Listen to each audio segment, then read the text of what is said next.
that life could give you is you. The greatest gift that life gave you is you. You are that greatest gift. Nothing greater. Sounds a little egotistical, and I'm okay with that. You guys know I'm the one that says I'm amazing. Okay? All right, so in order to know the difference between artificial intelligence and divine intelligence, artificial intelligence is always out there, coming to you. Divine intelligence is always inside of you, going out to create, right? Divine intelligence is always based on principle and morals. Artificial intelligence is always based on programming and bias. The bias of the person who is programming it and presenting it to. Watch the news, it's programmed. That's why they call it programming. And it's bias. But everything out there is artificial. Nothing out there is real. That's number one thing that we're taught in New Thought is it's all effect. It's all the effect. It's not real. It may be touchable. It may be smellable. It may be tasteable, but it's all energy. And it's not real. It's all constantly changing. The atoms are moving around, changing according to the energy. Now, the energy comes from, as Maria said, where we put our thought, energy goes. Where we put our thought, energy goes. You know, back in the 1980s, Louise Hay changed my life. She said, the point of power is in this present moment. The point of power is right here in this present moment. I had lived everywhere. I lived in the future way up there because I was going to be this and want to be that and want to be that. And I lived in the past about what my parents and everybody else had done to me. And I was never, ever, ever present. And then Louise Hay said, wait a minute. Your point of power is right here in this present moment. And then and she was a practitioner, science of mind practitioner, the best one I ever known.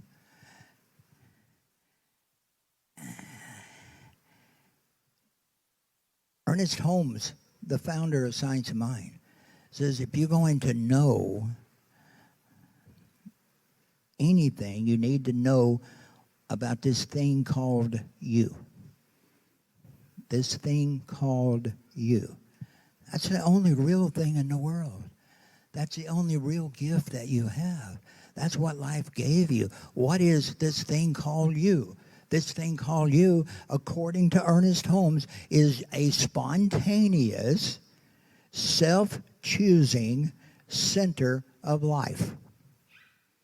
Now, if you think about that, spontaneous. When do we get spontaneous? We get spontaneous in this present moment, right?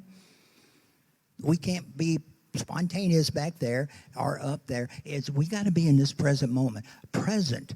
That is your present, is the presence. Fully present, right here, right now. Being spontaneous means that we have no history. We have truly let go and let God, which everybody likes to say, but you know what that means? That means if you're going to let go and let this energy of God, you got to let go of your history. Jesus says, hey, let go of remembering the past and flow into the future. It's all throughout the Bible, but it's all throughout New Thought. New Thought means that we can't have the old thought. So what history does, our history, is it puts us in bondage. Ernest Holmes says that we have two consciousness. We have one of bondage or we have one of freedom. Our history, meaning that story that people tell in order to tell you who they are. Oh, I'm the guy that had cancer back in 1822. And I'm the guy whose mother-in-law did this. And you're all telling all the stories about what? About what you don't want. Everything in life comes with a yay and a nay. That is part of the oneness, but the oneness has the unity of a yay and a nay. You get to choose. In this present moment, you get to choose if it's going to be a yay or a nay. That's the self-choosing part of you. There is no other power making that choice. So if we are in this present moment and we are choosing, am I going to choose the nay or the yay? Either one is okay.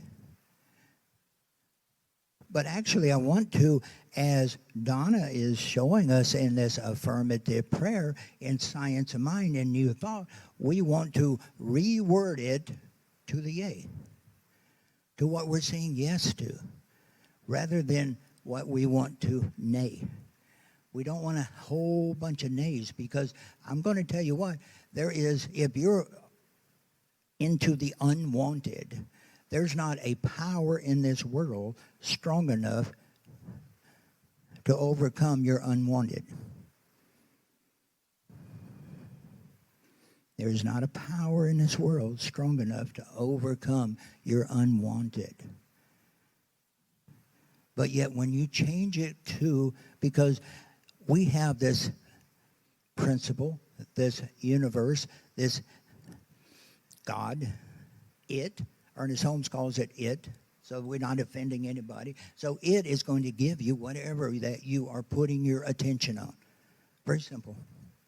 You put your attention on the yay, you get it. You put your attention on the nay, you get it. Every time. Doesn't seem that way. Why? Because we mediocre the yays and the nays and we can't figure it all out. But you are that self-choosing entity. You get to make that choice. When are you going to make your choice? The prodigal child, that story in the Bible, says that it, God, source, doesn't care. You can be the child who stayed home, taking care of things, being responsible, and being that perfect kid, and then the other one is going to take off into the world, spend the inheritance, mess around, wake up in the pig pen. Prodigal. That's the prodigal child. You know what prodigal means? If you look it up in the dictionary, prodigal simply means reckless. That's the definition. Most people don't know that.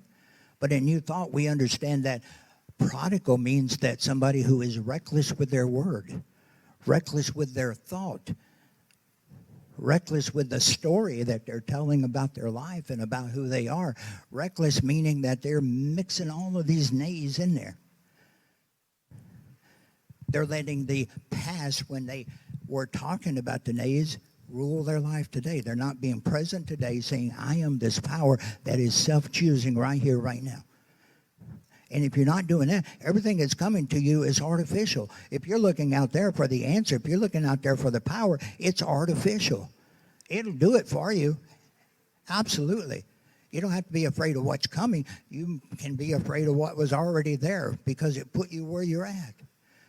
You want to be present, and you want to be self-choosing to choose the yays. That's what we teach in affirmative prayer. That's what we do in Science of Mind as a practitioner, is we take somebody who comes to us with a nay,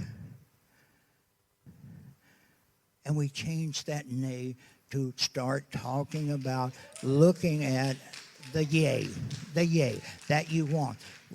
Because it'll give you what you want. So this prodigal child come home, and God said, hey, hi, welcome, let's feast. Let's have a party. Well, the responsible one got a little bit upset. I've been here. And God says, I love you. In this present moment, I love you. There's no history.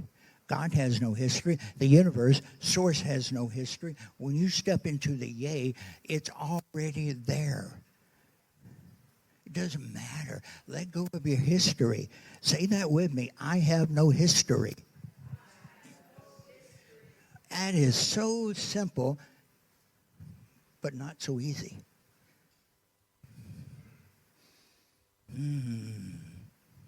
But when you let go of it, you're free.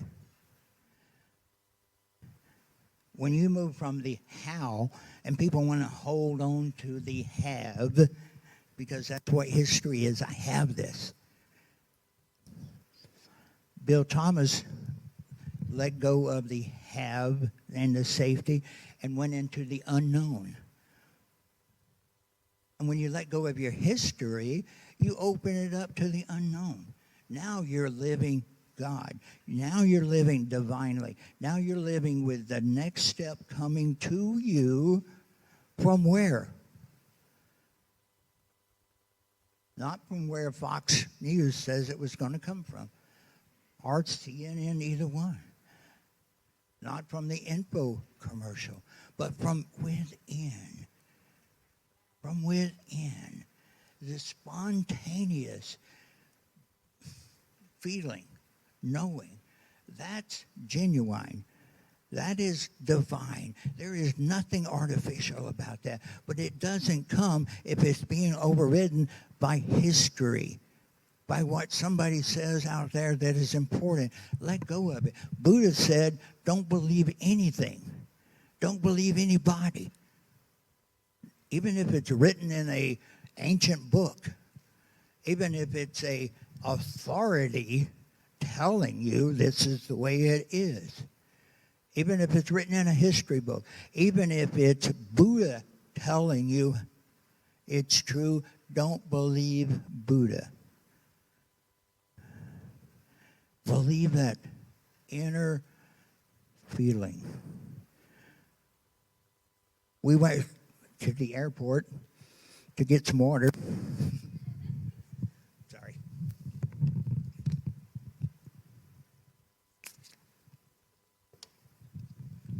Wednesday night, we went to the airport to pick up my mother-in-law, not our mother-in-law.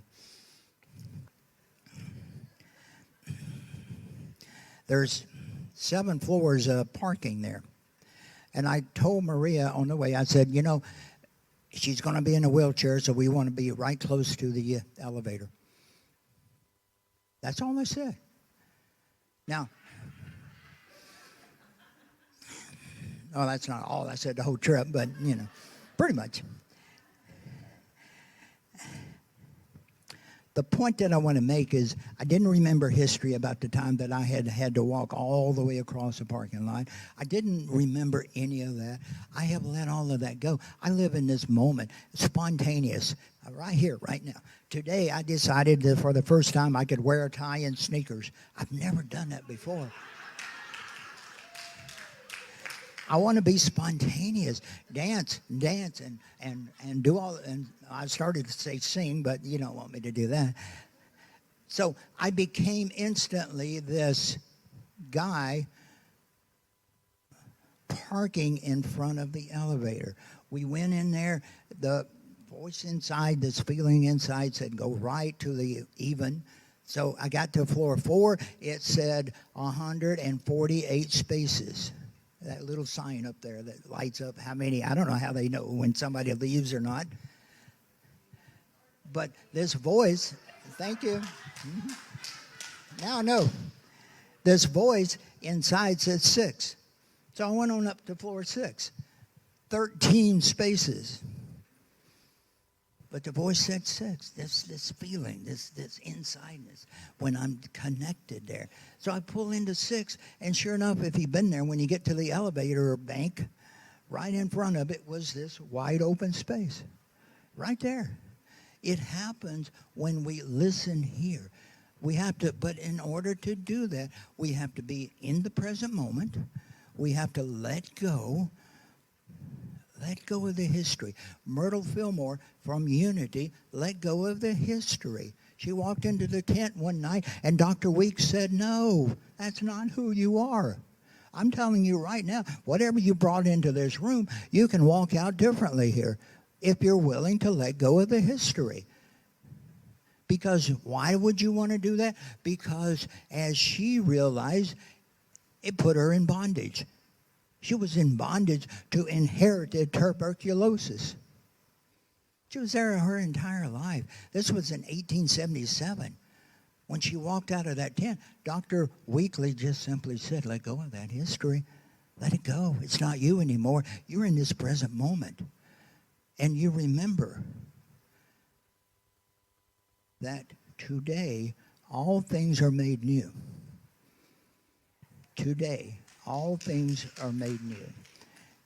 And if we walk with Source, if we walk with Infinite Spirit, if we walk with God, if we walk with it as our source, we're going to be walking knowing that right here, right now, all things are made new.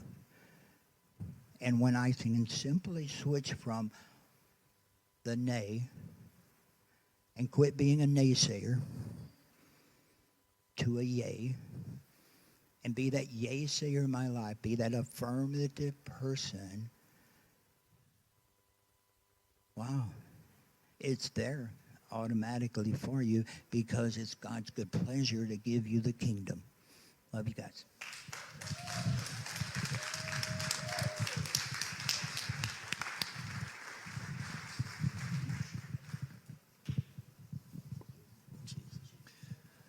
Before we start the meditation, Marie.